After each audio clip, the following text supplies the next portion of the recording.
那最近呢，就有研究在表示，就是说呢，如果不吃早餐的话，死于心血管疾病的风险，它就会增加到90%。早餐只要要吃，第一个要先忌冰凉，所以不要一开始就喝一杯大的冰牛奶，然后冰奶茶，吃下去以后，我们的肠黏膜有可能会先萎缩。那第二个呢，最好是要有一些淀粉，一般会最建议的就是或者。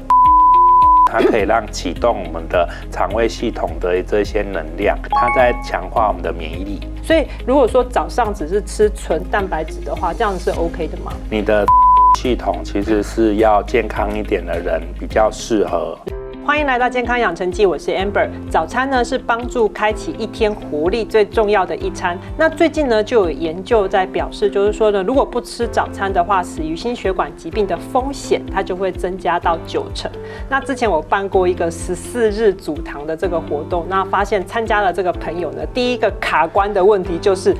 不知道早餐要吃什么。还有就是说，有很多人现在就是比较晚起，那要怎么吃早餐呢？那再来就是说，现在也有人在流行这种断食法，那就会舍弃早餐，这样的做法到底是好吗？我们今天请到的是朱医师，朱医师您好。大家好 ，Amber 你好。朱医师，请问一下哦，您今天早餐吃什么？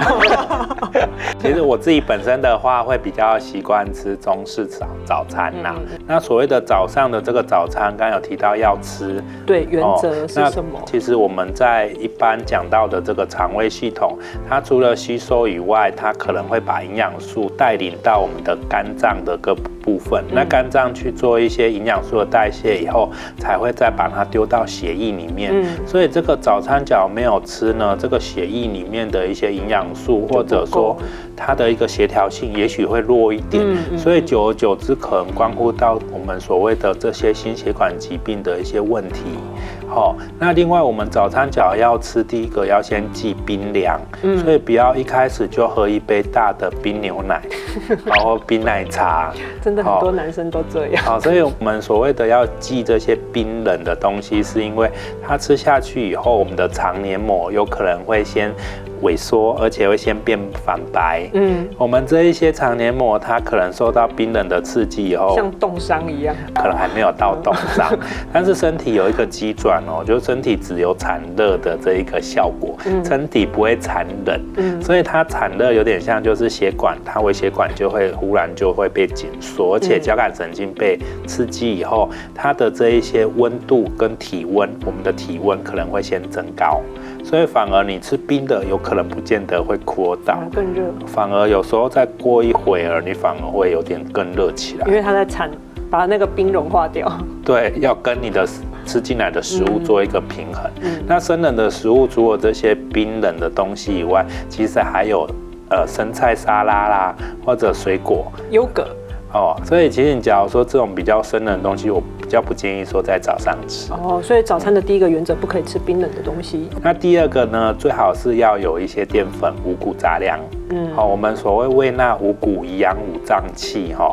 它是最容易消化跟吸收，而且它热量不算高嘛，它是1公克才4大卡，跟脂肪类的比起来，1公克9大卡是有落差的。所以其实吃这些食物，它可以让启动我们的肠胃系统的这些能量。那我们一般会最建议的就是白米或者粥。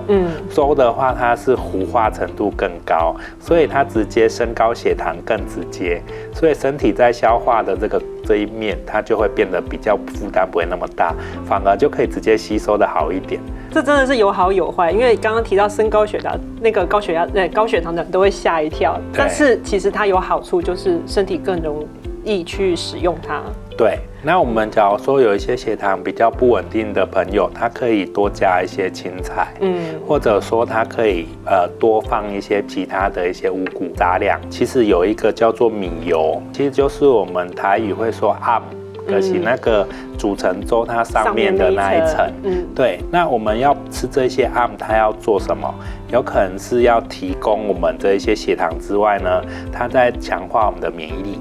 我们的强化免疫力，我们的肠胃的这一些大米啊，或者白米，还是说我们的这些粥啊，它可以去顾我们的脾胃。脾胃的这个部分叫胃气。胃气足的话，它就可以去游走给肺部做运作，再到体表，可以增强我们的这一些第一关的这个防御系统。所以我们吃米饭跟粥，我是觉得还蛮推荐的。除了这个之外呢，还有一些像是米浆。喝豆浆的那个米浆吗？对，米浆的话，它会有米，或者有些会再加花生，加一点芝麻，所以它会让它的油脂含量会变得多一点。那它加花生的好处是，我们的花生它所含的这个氨基酸的这一个成分是比较完整的。那还有其他的早餐原则吗？像西方西式的早餐，不见得要那么多生冷，你可能不要把生菜沙拉当做你的主餐，你一样还是要吃到一点像我们的这一些有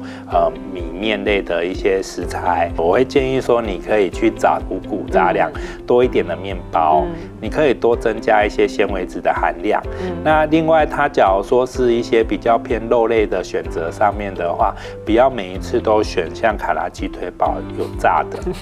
那在中式的话，你可能不一定要每一次都要吃到那么油腻，偶尔换一些清粥小菜，或比较简单一点的一些食材。其实我自己的话我也会选择饭团啦。那饭团的话，它是比较偏补我们的肺。饭团它用糯米，它比较不是用白米，对不对？对，那它第一关，它其实是会抽我们的这个我们所谓的胃气，增加它吸收度跟直接到我们中医说的这个肺腑的位置。等一下我有问题，可是有人说吃糯米对脾胃不好消化。对，那我们为什么会说糯米不好消化？是因为它的这个支链淀粉有一些难消化淀粉，有些人甚至会利用它来减肥。但是其实它不完全能够那么如意的可以减到肥啦，因为它还是会吃到固定的热量。那我们所谓的它难消化，在中医的想法是，我们的肺它是属金，那我们的脾胃系统是属土，土会来生金。那这个金的这一块，它假如说去强调它，我们的糯米叫做补肺之正药。所以它这个肺一强大以后，它就会往这个脾胃系统去，想要去抽取更多的能量。那假如说这个脾胃系统本身就弱的人，那我们的肺药又很强，那这个脾胃的负担会增大。那这样到底是好还是不好？好，所以你的脾胃系统，假如说有的人吃糯米不会不舒服的，那就可以多吃一点点。那假如说是脾胃系统并不是那么好的，当然我们要避免这一种糯米类的食物，所以我们要去看它的根本原因是什么。像您刚才提到的，第一个不吃生冷，这个我有做到。第二个就是淀粉类的东西，其实在我的早餐里面呢，大概有2/3的早上大概都是以吃水煮蛋或者是煎蛋为主，然后再加一杯拿铁这样子。那这个可能就是淀粉是比较少的，那可能只有1/3会吃一些麦片。所以如果说早上只是吃纯蛋白质的话，这样是 OK 的吗？我们早上假如只吃纯蛋白质，第一是你的肠胃系统其实是要健康一点的人比较适合。所以也许他现在是一个胃口不开，本来就吃不太下东西，反而可以吃越好吸收的食材。刚刚提到的像粥类的，那他假如并不是那么身体没有那么不舒服，只是稍微我今天可能没有那么想吃，那我吃这些比较偏蛋白质的东西。我们说脾胃主肌肉，这个比较偏蛋白质食物，其实它也可以直接养我们所谓的胃。所以其实它还是不能说舍弃它的，是可以的。只是我们在东方的一些想法，其实是五谷杂粮为主，它可以直接吸收，又可以去养全身的气。在早餐这一餐是一个蛮关键，而且是需要说尽量不要让身体还没有开始工作，就让身体太多的负担跟疲劳。所以我的早餐必须要多一点点这个淀粉类的东西，可以多一点，像刚才提到的糊化程度高一点，稍微有点高 GI 的，但是我讲的不是精制糖。对，讲到这个精制糖啊，因为我们那时候在做14日阻糖这个活动的时候呢，很多朋友他们一开始的早餐其实都是吃面包。面包看起来好像就是淀粉，对不对？添加很多的内馅啊什么之类的。对，所以这个反而是不好的吧？我觉得并没有那么理想啦。当然有些面包是蛮健康的，它有可能就是比较偏农村型的，它可能就比较多五谷杂粮，那一些面包就可以。但是我们时候就分不出来啊，所以我会建议说，你可以多选择不同间早餐店。你可以今天吃 A， 明天吃 B， 后天吃 C， 然后你也可以在吃的过程去感觉，我吃这个是我比较有体力的，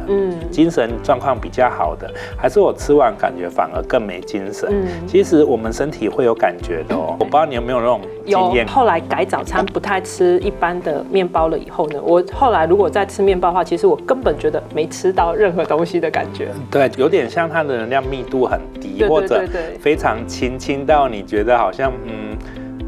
像花了钱，但是没有达到效果。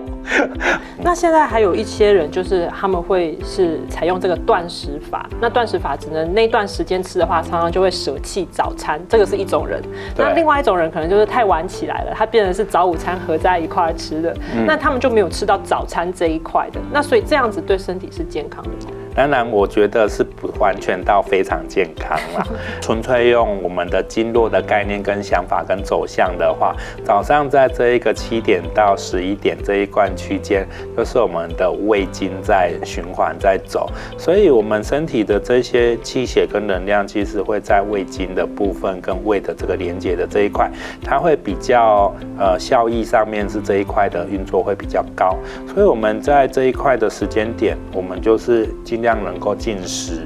让身体的这一个肠胃在运作的时候，能够达到一个最高的效能。那我们在不同时间点在吃东西的时候，它会有点像把气血又拉回到肠胃。那时候它就影响到该时段在跟该经络在运作的这一个一些脏腑跟经络的一个部分。本来在心，结果就又跑到肠胃来。对，那有些人他是会包括到像吃宵夜，吃宵夜有可能超过9点以后再吃，也许他要消化到11、2点，包括因为胃的排空跟肠子的运作的时间点，那它可能就影响到我们的所谓的这个肝的部分。中医的这个肝呢，它就跟血液有关系啊。那刚才中午的时候是心，也是跟血液有关系，稍微会有点去影响。那晚上的这个肝影响会比较大，中午的话反而影响比较小，是因为我们这个肠胃系统呢，它需要的能量来源是得力于我们的心火。